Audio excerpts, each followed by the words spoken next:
Hello friends, seated with गौरव में आपका स्वागत है। आज हम देखेंगे कॉन्सेप्ट ऑफ साइकोलॉजी। तो साइकोलॉजी एक इंग्लिश टर्म है। इसका मतलब होता है मनोविज्ञान। क्या होता है? मनोविज्ञान। साइकोलॉजी जो आपका है ये दो शब्दों से मिलकर बना हुआ है। पहला है आपका साइकी, दूसरा है लोगोस। साइकी एक ग्रीक वर्ड है। कैसा वर्ड है? Greek word. इसका मतलब क्या होता है? आत्मा होता है। साइकी का मतलब क्या होता है? आत्मा। लोगोस, लोगोस का मतलब क्या होता है? स्टडी। तो लोगोस के दो मीनिंग्स होते हैं, एक को स्टडी कहते हैं, दूसरे को साइंस कहते हैं। स्टडी मतलब आपका अध्ययन। स्टडी का मतलब क्या होता है? अध्ययन। तो इस प्रकार हमें कह सकते हैं कि आत्मा का अध्ययन ही मनोविज्ञान है। क्या है? आत्मा का अध्ययन ही मनोविज्ञान है, ये आप कह सकते हैं। फिर दूसरी तरफ आप इसकी दूसरी भी डिफिनेशंस बना सकते हैं कि आत्मा का विज्ञान ही मनोविज्ञान है। चलिए आगे चल के हम लोग देखते हैं। तो आत्मा का अध्ययन करना ही मनोविज्ञान है, ये किसने कहा? कि अरस्तू ने कहा है। किसने कहा? अरस्तू ने कहा है। तो मनोविज्ञान के जनक कौन है? अरस्तू है मनोविज्ञान के जनक। मनोविज्ञान का जनक कौन है? अरस्तू। इसके बाद हम आते हैं मनोविज्ञान की उत्पत्ति के बारे में हम लोग चर्चाएं कर लेते हैं। तो मनोविज्ञान की उत्पत्ति दर्शन शास्त्र से हुई। कहाँ से हुई है? फिलॉसफी से हुई है।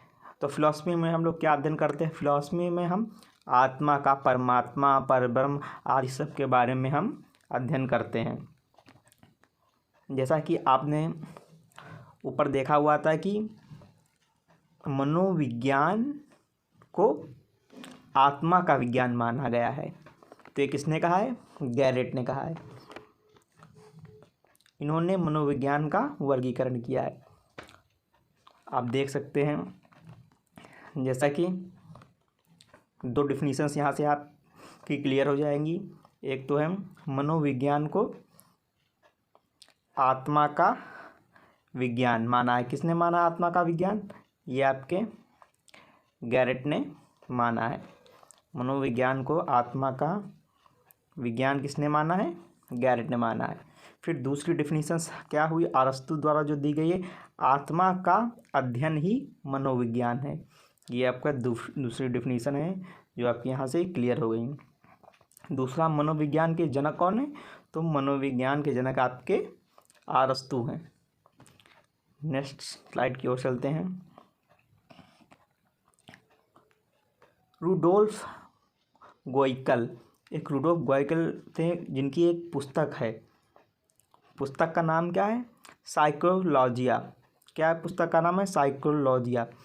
तो ये साइकोलॉजिया में प्रथम बार आपके मनोविज्ञान शब्द का जिक्र किया गया है। प्रथम बार मनोविज्ञान शब्द का जिक्र कहाँ किया गया है? साइकोलॉजिया में। ये पुस्तक किसकी है? ये पुस्तक आपकी रुडोल्फ गोइकल की है। किसकी है पुस्तक? रुडोल्फ गोइकल की है। आगे चलते हैं, देखते हैं कि मनोविज्ञान का विकास कहाँ कहाँ से हुआ है, समयकाल इसके बारे में। 16वीं शताब्दी में अरस्तू ने आत्मा शब्द का प्रयोग किया। इनके समर्थन में कौन कौन थे? इनके समर्थन में रुडोल्फ गोइकल, प्लेटो, डेकार्टे, ये तमाम मनोवैज्ञानिक हैं जो इनके समर्थक थे। तो 16वीं शताब्दी में क्या माना जाता था कि मनोविज्ञान आत्मा का विज्ञान है। आत्मा का अध्ययन ही मनोविज्ञान कहलाता है।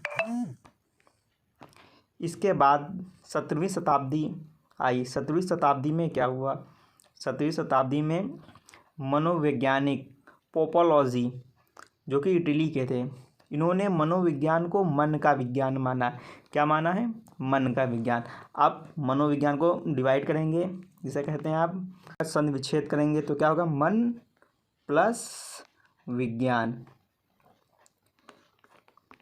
क्या हो जाएगा? मन प्लस विज्ञान। तो ये जो मनोवैज्ञानिक थे इन्होंने क्या माना इसको, मनोवैज्ञानिक ने मन का विज्ञान माना। तो जाहिर सी बात है समर्थन कोई करेगा तभी तो वो चीज़ लागू होगी। तो इनके समर्थन में भी लोग आए। इनके समर्थन में कौन कौन आया, जॉन लॉक, थॉमस रीड, रिचेरी।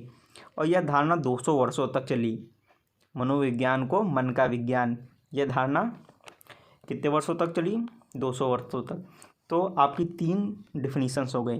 पहले जो अरस्तु ने माना कि मनोविज्ञान जो है आत्मा का अध्ययन है, ठीक, कि अर्थात आत्मा का अध्ययन करना ही मनोविज्ञान है। दूसरी गैरेट की थी, जिन्होंने माना मनोविज्ञान को आत्मा का विज्ञान माना। तीसरी डिफिनीशन जो आई पोपोलॉजी की, इन्होंने क्या माना, मनोविज्ञान को मन का विज्ञान माना।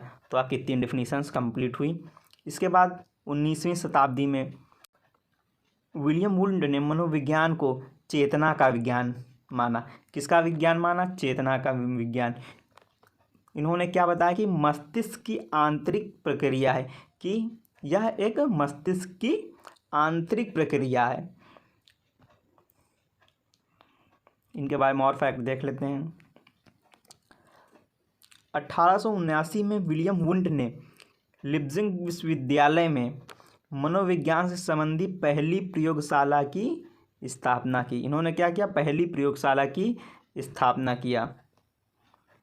इसलिए विलियम वुंड को प्रयोगशालात्मक मनोविज्ञान का जनक कहा जाता है, साथ ही आधुनिक मनोविज्ञान का जनक भी कहा जाता है, ठीक है। इनके समर्थक कौन कौन से थे, इनके समर्थक थे विलियम जेम्स। तो विलियम जेम्स के बारे में हम लोग पढ़ेंगे। तो विलियम जेम्स को अमेरिका में मनोविज्ञान का जनक मानते हैं, अर्थात हम कह सकते हैं अमेरिका में विलियम जेम्स को मनोविज्ञान का जनक माना जाता है, तथा आधुनिक मनोविज्ञान का भी जनक विलियम जेम्स को माना जाता है अमेरिका में। फिर इसके बाद हम लोग चलते हैं विलियम मैकडूगल। इनकी भी एक बुक पब्लिश हुई जिसका नाम था आउटलाइन साइकोलॉजिया। क्या नाम था, आउटलाइन साइकोलॉजिया। तो आउटलाइन साइकोलॉजिया में चेतना शब्द की निंदा और व्यवहार शब्द दिया गया। क्या दिया गया, इसमें चेतना शब्द की निंदा की गई है, और इसमें कौन सा शब्द दिया गया है, व्यवहार शब्द दिया गया है। इसके बाद आपकी 20वीं शताब्दी आती है। तो 20वीं शताब्दी में क्या हुआ, 20वीं शताब्दी जो है इसमें बहुत फेमस एक मनोवैज्ञानिक थे जिनका नाम था जेबी वाटसन। तो ये वाटसन कहाँ के थे, वाटसन ये आपके यूएसए के थे। इन्होंने क्या कहा, इन्होंने मनोविज्ञान को व्यवहार का विज्ञान माना है। क्या माना है, व्यवहार का विज्ञान। साथ ही साथ इन्हें व्यवहारवाद का जनक भी कहा जाता है। इन्हें क्या कहा जाता है, व्यवहारवाद का जनक भी कहा जाता है। तो वाटसन ने क्या माना है, मनोविज्ञान को, मनोविज्ञान को वाटसन ने व्यवहार का विज्ञान माना है। आगे चलते हैं। तो व्यवहारवादी मनोवैज्ञानिक, देखिए व्यवहारवादी मनोवैज्ञानिक कौन कौन से हैं। इसमें आपके पावलोव हैं, स्किनर हैं, थॉर्नडाइक हैं, सीएल हल और वुडवर्थ हैं। वुडवर्थ ने एक क्रम डिफाइन किया, देखते हैं क्या डिफाइन किया, आपको भी अच्छा लगेगा। इन्होंने एक लाइन से बताया कि पहले क्या माना, फिर क्या माना, फिर क्या माना मन को, मनोविज्ञान को।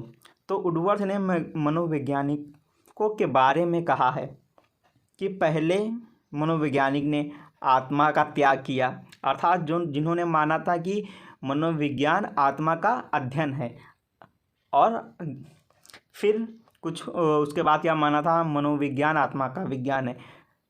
फिर मन का, अर्थात फिर मन को त्याग दिया, बाद में चेतना को त्याग दिया, अब व्यवहार को धारण किया है। तो इन्होंने इस श्रेणी क्रम को इसमें वुडवर्थ ने डिफाइन किया है।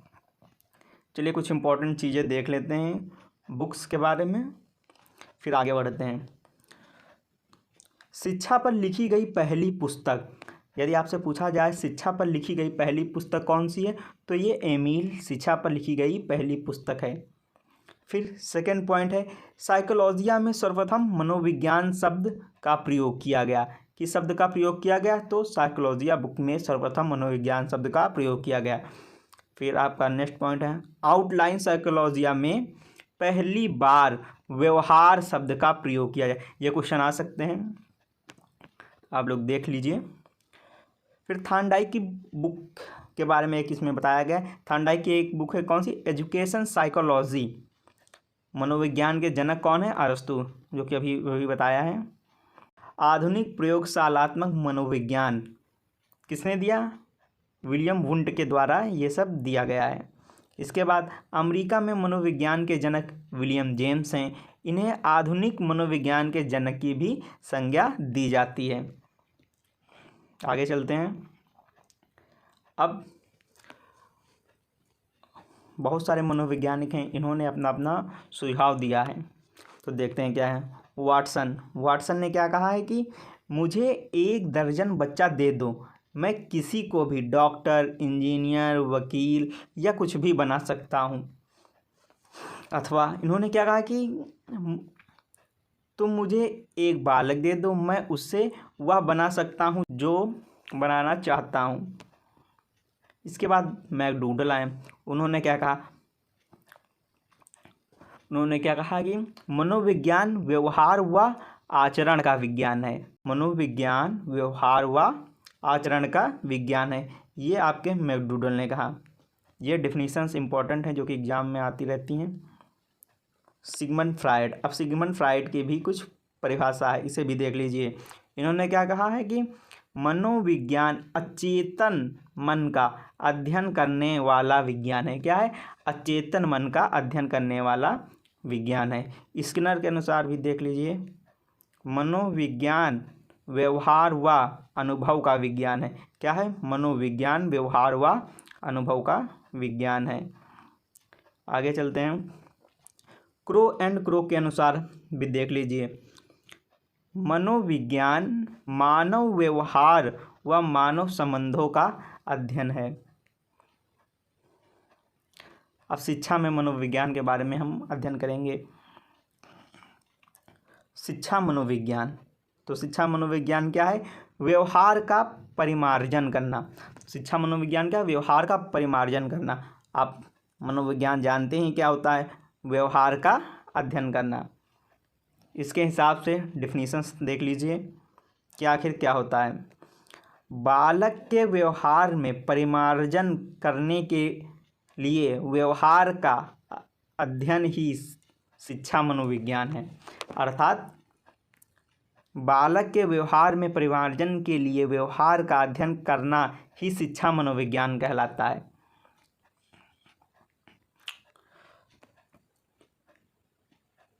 हिंदी आपका किस भाषा का शब्द है, हिंदी आपका फारसी भाषा का शब्द है। शिक्षा हिंदी भाषा का शब्द है। एजुकेशन ये अंग्रेजी भाषा का शब्द है, जबकि एजुकेटम ये लैटिन वर्ड है। किसे, लैटिन भाषा का शब्द है। तो आपका एजुकेशन इंग्लिश भाषा का शब्द है, जबकि एजुकेटम लैटिन भाषा का शब्द है। एजुकेटम 2 शब्दों से मिलकर बना हुआ है, ई प्लस ड्यूको। ई का मतलब होता है इन, ड्यूको का मतलब होता है टू मूव। इन मतलब अर्थात अंदर से, ड्यूको मतलब टू मूव यानी बाहर निकालना। तो इसका क्या मतलब हो गया कि शिक्षा का अर्थ बालक के अंतर्निहित योग्यताओं को बाहर निकालकर उसके व्यवहार में परिवर्तन करना है। क्या करना है, जो अंतर्निहित, जो अंदर है उसके योग्यताएं, उसको बाहर निकालकर उसके व्यवहार में परिवर्तन करना ही शिक्षा है। अब शिक्षा से संबंधित महत्वपूर्ण तथ्य कह सकते हैं कि विभिन्न मनोवैज्ञानिकों ने क्या क्या कहा है। तो सबसे पहले हम रूसो ने क्या कहा है शिक्षा के बारे में, बालक एक पुस्तक के समान है जिसका अध्ययन प्रत्येक शिक्षक को करना चाहिए। देखिए क्रो के अनुसार इन्होंने क्या बताया है, शिक्षा मनोविज्ञान जन्म से वृद्धावस्था तक एक व्यक्ति के सीखने तक के अनुभवों का वर्णन या व्याख्या करती है।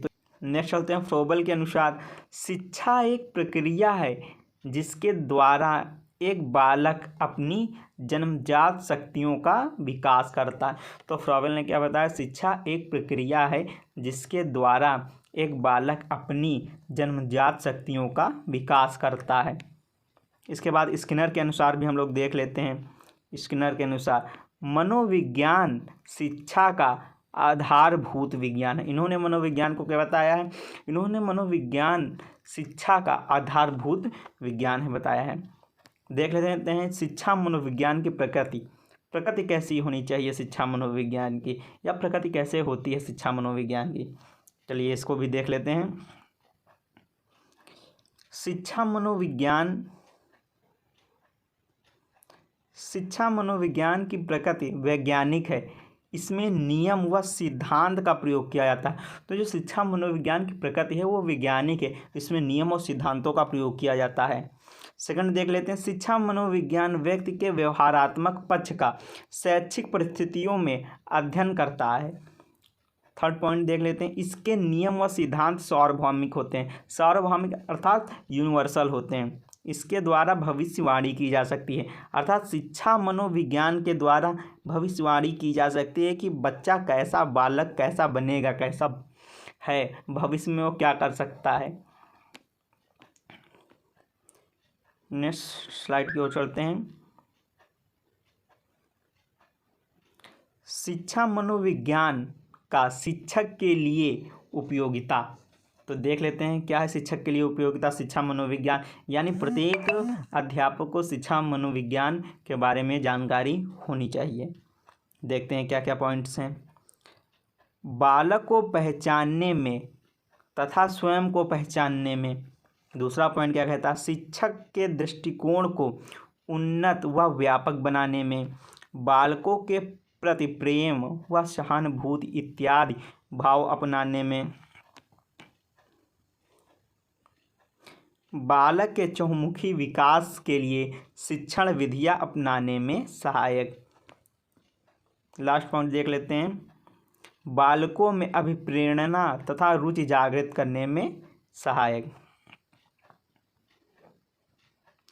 अब हम लोग क्या देखेंगे, बाल मनोविज्ञान का अर्थ, meaning of child psychology. Psychology का हम अध्ययन कर चुके हैं। अब इसमें क्या करना है, बाल मनोविज्ञान का करना है। तो ये जो बाल मनोविज्ञान है दो शब्दों से मिलकर बना हुआ, जैसा कि आप देख रहे हैं, बाल प्लस मनोविज्ञान। तो बाल का अर्थ होता है जहाँ बालक से होता है, क्या बाल का अर्थ यहाँ बालक से है, और मनोविज्ञान का अर्थ है मन ऑब्ली व्यवहार का विज्ञान अथवा अध्ययन, यानी मन का विज्ञान या व्यवहार का विज्ञान या व्यवहार का अध्ययन। चलिए इसी से डिफिनीशंस बन जाएंगी कि जैसे बालकों का अध्ययन जब मनोविज्ञान के अंतर्गत किया जाता है तो अब बाल मनोविज्ञान कहलाता है। क्या, बालकों का अध्ययन जब मनोविज्ञान के अंतर्गत किया जाता है तो वह बाल मनोविज्ञान कहलाता है। अर्थात बाल मनोविज्ञान का अर्थ विज्ञान की उस शाखा से है जो बालकों के व्यवहार का अध्ययन गर्भावस्था से लेकर किशोरावस्था तक किया जाता है।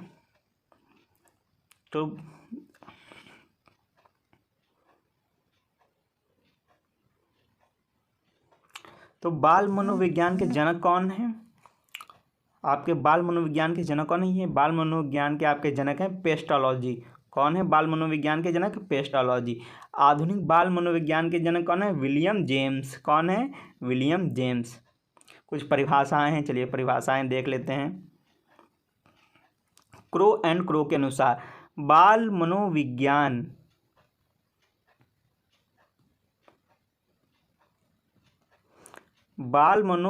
वह वैज्ञानिक अध्ययन है जो व्यक्ति के विकास का अध्ययन गर्भकाल की प्रारंभिक अवस्था से लेकर किशोरावस्था तक करता है। क्रो एंड क्रो ने क्या बताया कि बाल मनोविज्ञान वह वैज्ञानिक अध्ययन है जो व्यक्ति के विकास का अध्ययन गर्भकाल से लेकर किशोरावस्था तक किया जाता है। वो क्या है? बाल मनोविज्ञान है। इसी क्रम में हम जेम्स ड्रेवर के अनुसार देख सकते हैं, बाल मनोविज्ञान मनोविज्ञान की वह शाखा है जो प्राणी के विकास का अध्ययन जन्म से परिपक्व अवस्था तक करती है।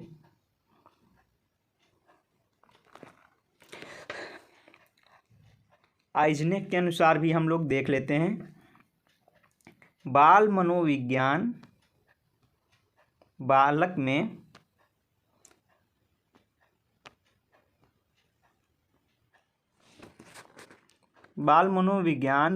में मनोवैज्ञानिक प्रक्रियाओं के विकास से संबंधित विज्ञान है जो शिशु जन्म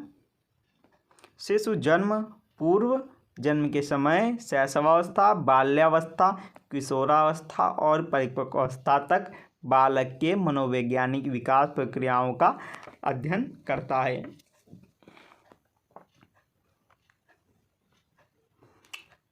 बाल मनोविज्ञान की आवश्यकता, चलिए हम लोग बाल मनोविज्ञान की आवश्यकताएं देख सकते हैं क्या क्या होती हैं। तो बाल मनोविज्ञान बच्चों के व्यवहार से संबंधित विज्ञान है। जैसा कि हम लोगों ने स्टडी किया कि बाल मनोविज्ञान क्या है, तो बाल मनोविज्ञान बच्चों के व्यवहार से संबंधित विज्ञान है। यह बाल केंद्रित शिक्षा पर बल देता है। क्या? बाल मनोविज्ञान बाल केंद्रित शिक्षा पर बल देता है। दूसरा क्या है पॉइंट आपका, इसमें बच्चों के व्यक्तित्व भिन्नताओं को ध्यान में रखा जाता है। व्यक्तित्व भिन्नताएं मतलब हर बच्चा अलग है,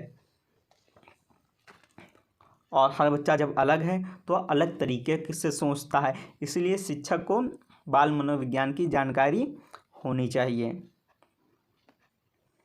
बालक का विकास गर्भाधान से प्रारंभ हो जाता है और जीवन प्रयत्न चलता रहता है। बाल मनोविज्ञान बच्चों को जानने में शिक्षक की मदद करता है। क्या करता है बाल मनोविज्ञान? बाल मनोविज्ञान बच्चों को जानने में शिक्षक की मदद करता है कि बच्चों में कैसा विकास हो रहा है, बच्चों में कैसा परिवर्तन हो रहा है, बालक का विकास हो पा रहा है कि नहीं हो पा रहा है, बालक में कौन सी रुचियां हैं, क्या है, ये सब जानने में बाल मनोविज्ञान शिक्षक की सहायता करता है। फिर क्या है आपका, इसमें बालक की स्मृति, कल्पना, स्वभाव, धारणा शक्ति, अभिप्रेरणा आदि के बारे में पता लगाया जाता है। नेक्स्ट पॉइंट हम लोग देखते हैं, बालक के संपूर्ण विकास में बाल मनोविज्ञान सहायक होता है। क्या? बालक के संपूर्ण विकास में बाल मनोविज्ञान सहायक होता है। जैसे शिक्षक है या माता पिता तो बाल विकास की बारे में या बालक के विकास के बारे में संपूर्ण जानकारी कैसे होती है, बालक क्या कर रहा है, बालक किस समय पर क्या करना चाहिए, तो यह सब बाल मनोविज्ञान के अंतर्गत आता है, जिससे कि हम कह सकते हैं बालक के संपूर्ण विकास में बाल मनोविज्ञान सहायता करता है। नेक्स्ट पॉइंट देख लेते हैं हम लोग, बालकों की कमजोरियों का पता लगाने व इसे दूर करने में भी बाल मनोविज्ञान सहायक है। Thank you friends, please like share and subscribe my channel seated with Gaurav.